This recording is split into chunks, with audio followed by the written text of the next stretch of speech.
the Page Publishing Book Club. How you doing? I'm Alice Stockton Rossini. It's no secret, writing helps soothe the soul. And in a story that imitates life, a young woman finalizing a billion-dollar deal at work while getting ready to move on with her love life gets the wind knocked out of her sails, but finds her way by listening to her heart in her book, Second Chances. Hello, thank you for having me. I am A.S. McConnell, author of Second Chances. I currently reside in Washington metropolitan area, but I'm a native Floridian at heart. My inspiration for Second Chances came from my passion to really tell stories in a captivating way. For Second Chances, the concept honestly began as a way to navigate through a slew of changes in my personal life, so I took to writing. What began as a way of working through my own challenges began to take on a life of its own. And a whole new beginning that intertwined some truth, but as the story further developed, mostly fiction. I paused on writing the end of the book, but after my grandmother passed, I was inspired to complete the story, and thus Second Chances finished in April of last year. Good for you. Thank you. Second Chances is about a young woman named Ava who's excelling in her professional career and is looking to take the next step in her personal life. However, as life has it, had other plans and presented Ava with a whirlwind of kind of unexpected challenges. And Ava was left with some difficult choices and came to the realization that everything she knew to be true was really a facade.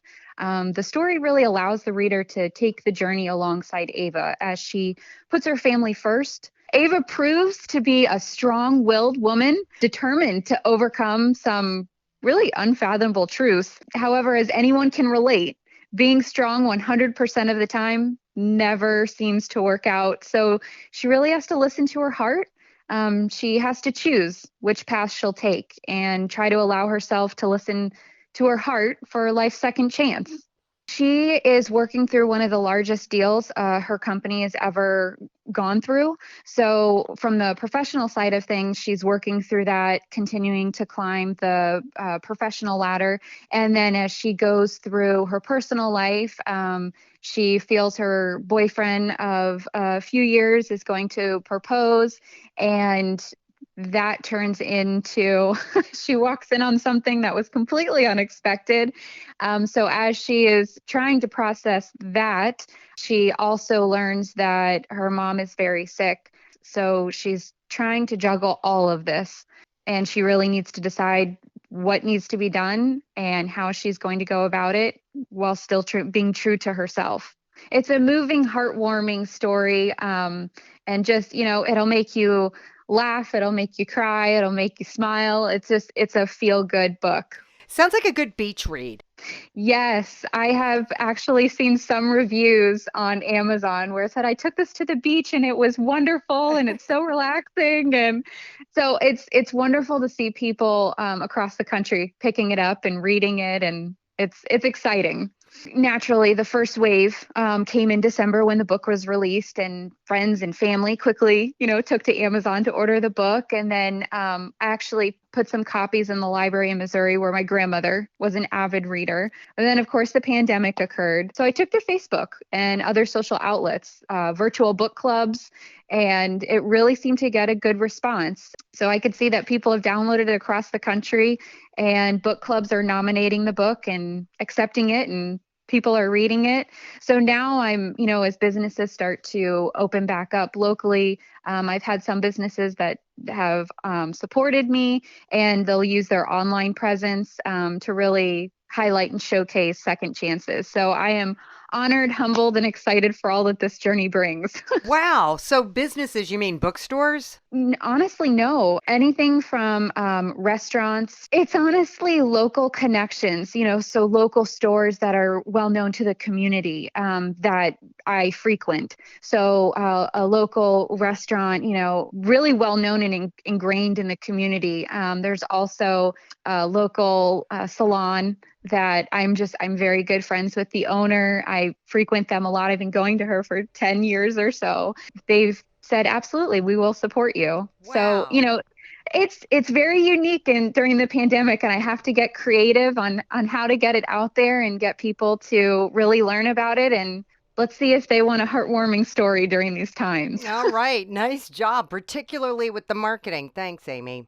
Writing is also a great escape where you can play out a fantasy while working through frustration. Imagine how falling in love with two men who are polar opposites would work out for a young mom and wife, and you have the scenario for happily ever after. Hi, my name is Christina Clay, and I live in Cincinnati, Ohio. I am a nurse. I do research and development for new pharmaceuticals. And what inspired me to write the book, I was probably going through some hard times in my life, so I kind of created an alter world in the book to kind of hang out when things weren't going well here. And the book is about a wife and a mother who kind of goes looking for something. She's not sure what, but she finds more than she was bargaining for and finds out that the grass isn't necessarily greener on the other side. Isn't that always the case? Yes. She travels a lot for her job, and she's on the road and kind of gets into a lonely spot and starts getting into some things that she probably shouldn't have as a married mother and wife. So it carries on for quite a few years, and in the end, they kind of all figure out what's happening. The husband figures out what's happening, and it turns into a big mess at the end. Does she have an extramarital affair with one person? She does, for a number of years. Was the other person married? No. Does this work out for her? It does work out for her. It does work out for her. She comes back into a safe place, into a comfortable place, and things kind of take shape back to where they were supposed to be in the first place. Is she forgiven? Yes. Do you think it's unusual for men to be forgiving? I think it probably is. I think it's hard for anyone to get over. I think it's probably a hard thing for anyone to get over. I've been very, very fortunate. I've been with my husband for 33 years, and we just never have really had to deal with anything like that. So I think it would be very hard for anybody to get over. Did they need to go into therapy or anything like that? No, they all got in a room and worked it out. All three of them? They did. There's no truth to the story. It really is a made-up story. Someplace that I went where I needed to get away for a while and just write something that was, fun and interesting and maybe a little on the risque side. It was interesting. It must have been interesting for you to write. Exactly. Again, when you don't have experience with these kind of things and you're kind of trying to figure out what someone might do or what someone might say, you really go through a lot of emotions during the writing process, trying to figure out, what is realistic, what might be happening, what's everybody feeling at this point, and to try to get something down on paper that makes sense and that is an emotional pull at people. It's kind of difficult to get to work through sometimes. How are you talking about this book? I've been on social media a number of times discussing it and kind of posting things. So I've gotten some feedback, and some of the people that I know have been trying to get a hold of it so that they can read it. So I know it's generated some because, like I said, I didn't really tell anyone that I was doing it. Right. So everybody was kind of shocked when it came out and we got it published. And my daughter kind of came home one day and found it sitting on the desk and realized what it was. So she got very excited. So it just kind of came out that I had done it all at once. So everybody was generating quite a bit of excitement. Oh, good for you, Christine. Thank you. A worldwide pandemic, a powerful strain of rabies that turns humans into cannibals, a world destroyed and humanity almost wiped out until a bounty hunter takes the reins. This is the story of The State of Nature, written by a sophomore in high school whose writing career is just beginning. My name is Humberto Carralero. I am from Ecuador. Currently, I am enrolled in high school. Right now, I am going to my sophomore year. So I've kind of always been inspired to be an author since I was very little. And I had a fifth grade teacher who told me that I would become a great author. And that kind of inspired me to write my book. And I've been writing ever since. And this book, State of Nature, is my first published story. It's a post-apocalyptic story that takes place after a major pandemic destroys society. And what a survivor has to do to be able to stay alive. It deals with concepts of, what it means to lose your humanity. And Now, did you write this before the pandemic? yes, I wrote this exactly way before the pandemic, and it released exactly when the pandemic started, which is, well, the timing. So tell us, what do we have to do to survive? Obviously, the book pandemic is way more serious than the one that is happening right now. I believe that for the real pandemic, what we have to do is stay home and try to stay as safe as possible. Keep your mask on, stay 6 feet away, and for now we'll be safe. What's your pandemic? So my pandemic turns people into monsters, which is obviously a lot more dangerous, and it destroys the fabric of society, which causes a lot of violence, and what people have to do when all the circumstances are turned against them. My main character is Albert. He's a police officer, and he's living a normal life until this starts all of a sudden. And then the book cuts to 15 years after the pandemic started. It begins at the exact moment of the outbreak, and then after first chapter, it cuts to 15 years later. He's kind of just a typical, selfish person who just wants to survive and wants to, take advantage of a lot of the situations. But over time, he eventually becomes more of a selfless person and tries to fix a pandemic or sees that they can find a way to cure it. This book has a message about human nature and why it's important to not lose your humanity. So currently, I am promoting it across my social medias. Uh-huh. I wanted to do a couple of book signings around my city, but that wasn't possible due to current circumstances. Right. I have been able to get a couple of interviews with various news organizations, specifically Hispanic news organizations.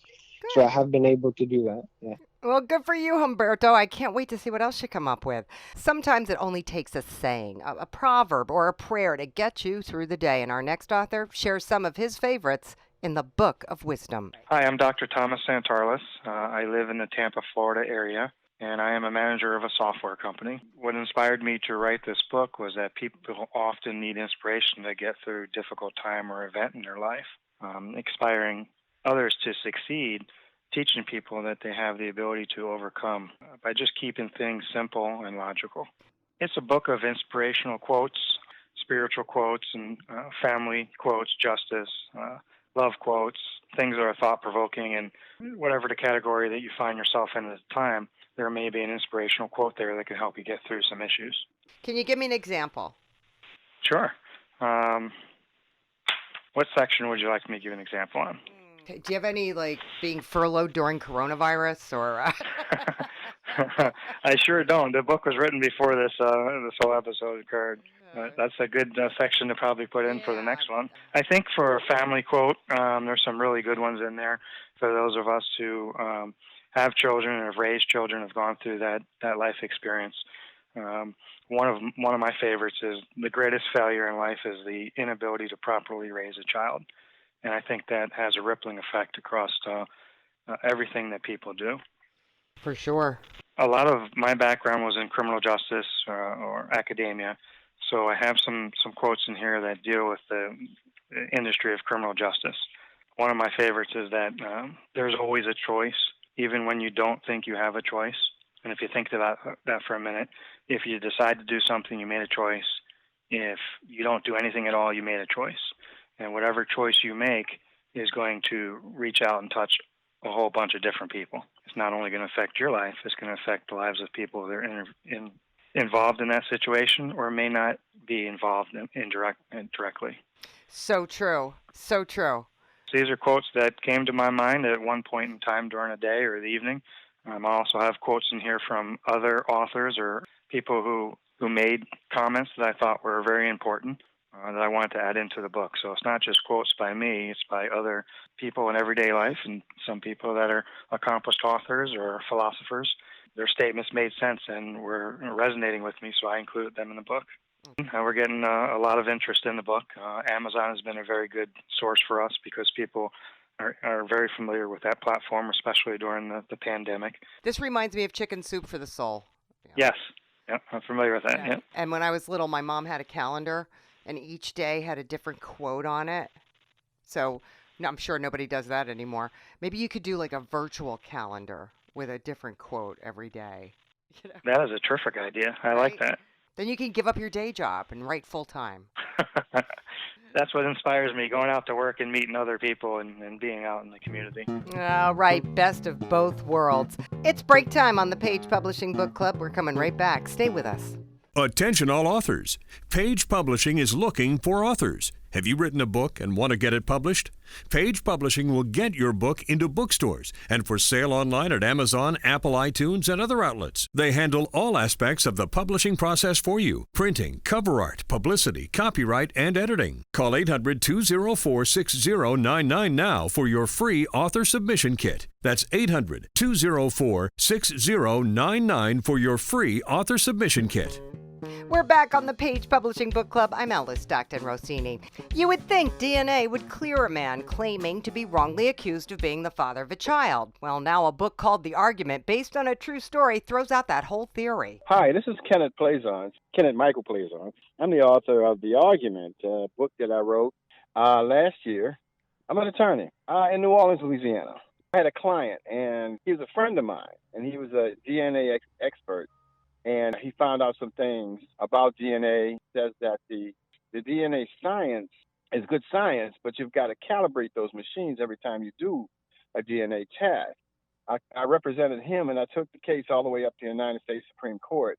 So, but the Supreme Court denied the writ. But so I said, well, you know what? This is a good story, I think, because I researched a lot of the people that went through a child support issue being pointed at being the father, and then the DNA is saying that you are not excluded from a population of people with that same DNA or blood type. Not saying that that person is the father, it's saying that you're not excluded from that sample of a population.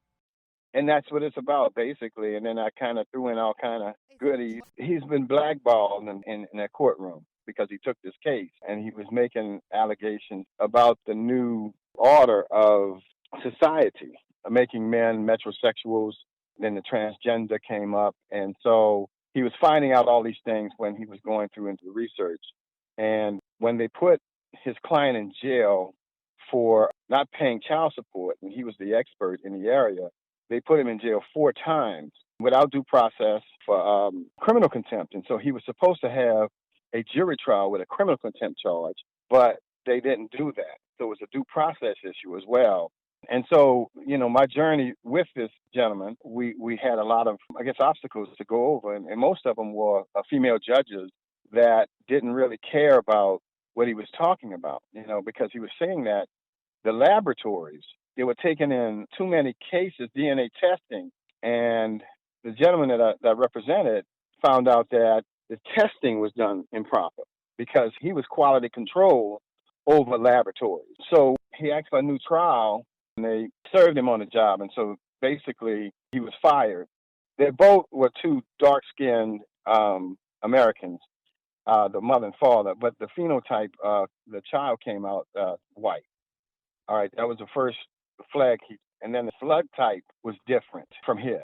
He subpoenaed the records of the laboratory. And then he found out, and because they had a whole bunch of tests to be done per month, this laboratory had contracts with the United States government, with the states as well. So they were just signing off on affidavits, presuming that the guys were the father of the kids. But they didn't want to correct what he was saying, or they didn't want to give him all the information. And he kept trying to ask the court to compel them to do it, and the court was ignoring him. And they kept putting him in jail and so forth and so on. And then there's one more thing. There's some 50 Shades of Grey in it as well. So it gets kind of hot and steamy. All right, Ken, good to know. Thank you. Renee Breakthrough lives in Detroit, and she says her walk with God inspired her to write her story of faith and redemption. The name of her book, Release. I struggle. Where we at today? We're all alive. I survived cancer, domestic violence, prison, and I'm just so thankful to be here today. And I just say to any and everybody that's listening, hold on to your faith. It doesn't matter what you go through. You just have to believe in a higher power, whatever your higher spiritual power is. I'll take it back to the age of 5. My father was in the military. My grandfather was in the military. So we had to go and live with my grandmother, and we developed a great bond. And my grandmother died first. We lost her. And then my mother started, her and my father was going through so many problems. They were fighting and, going through changes. We ended up moving in with my mother, over my mother's mother in Delray. It's like the poorest place in the world to live. And we were used to living in Pontiac because we thought we were rich. And my mother was dating a guy that came in the room, and he was fondling me. I kept it a secret because I didn't want nobody to get hurt. I ended up telling my grandmother that I felt that night that somebody was touching me between my legs. He never penetrated me, but he was just, and my grandmother asked, when did it start happening? And I told her when my mother's boyfriend moved in, I started having these nightmares that somebody was touching me. And she said, well, the next time you had a nightmare, you grab onto those fingers and you try to bend them back and start screaming. So when it happened again, I realized it wasn't a dream. This man was really fondling me, and my grandmother died the next day. Oh, I'm so sorry. What happens next is my mother died. She had an abortion, illegal abortion in 1970. She hemorrhaged to death. I went to 10th grade, and then I got a GED. I studied real hard to get a GED, and I became a certified hospice home health aide. It changed my life. How did you end up in jail? I ended up dating him, and he owned shares of Checkered Cab and ice cream trucks and all this rental property, but I never knew he was a big dope dealer. And me and him was out and about one day, and they said I never should have been locked up because I never told on him. Of course, I would have died because one of our co-conspirators was threatening him, and he ended up dying in downtown prison. I went back working as a hospice home health aide, never dated any drug dealers again, and took care of my kids. And then I was diagnosed with breast cancer. But it's okay. It's tears of joy, because if I can go through all that, I'm sure some people out there that need to know we can make it through anything. So I'm a 12-year survivor, and I help women. I talk to them, and I go out, encourage them. You just got to hold on. Well, good for you. Do you take your book with you when you do that? All the time. And through Corona, a good pastor friend of mine who works as a nurse in a hospital, I said, you take those books that I order and you give people something, because Corona is one thing, but nothing is stronger than cancer. And if you can beat that, you can go through it. And people loved it. They be calling me and everything, how my walk of faith. And today I'm alive. I took care of my grandfather till he died. I'm in my own home. 6 children, 6 of us, 4 grandchildren, 2 daughters. God is wonderful, and I'm cancer-free. Well, good for you, Renee. You should be really proud of yourself. Next up, another story of survival about a family that had to make difficult choices, pick up the pieces, and keep moving after their father died. The name of the book, The Rio Grande Valley, A Family's Struggles to Success. Well, my name is Jorge Trevino. My beginnings were in the Rio Grande Valley in a little town called San Benito. And my story begins with my father dying when I was almost 10 years old. And we had no other source of income. So it was time. My mother had a brother and 2 sisters. got us together and says, okay, guys, we have to go to work. So my brother actually took the lead and decided that he was going to quit high school, and he joined the U.S. Army. Allowed me to finish high school, and I began my career. Shining shoes. My mom had this guy build me a little shoe shine box, which I still have, and it appears in the end of the book, a picture of it. It allowed me to finish high school. Eddie, he had several tours in the military. He joined up with a friend in Chicago. Many from the South were moving to the areas where the jobs were. And so one summer I went up there, and sure enough, there were jobs. The first job I got with U.S. Steel, it was kind of wonderful because all of a sudden I was making a lot more money than I did in shiny shoes and selling newspapers on the corner, because that was temporary because they were on strike. So then the job that I got was with a carton company which made cartons. And then, of course, I had to return to San Benito to finish, to get my high school diploma. Then I went back up there and got a call from Mom. You're going to be drafted. And that began my career in the military. Okay. Put me into the infantry division of the U.S. Army. And I call it my guardian angel, pointed me in the direction of a career, put me into a med tech program in Fort Sam, Houston. Wonderful training, wonderful experiences. Spent most of my military career in Europe, the military hospitals in France and Germany. Medical technician. I came back. I met up with this wonderful pathologist, and also had a certified school for medical technology in Corpus Christi. Oh, okay. So I spent the next almost 5 years there, after which I became director of the laboratories, believe it or not, at the Memorial Medical Center in Corpus Christi.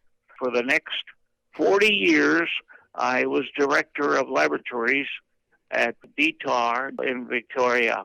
It was an amazing, the message is, whatever happens to you, you cannot give up. All right, Jorge, and that is a wrap for this edition of the Page Publishing Book Club. I'm Alice Stockton Rossini.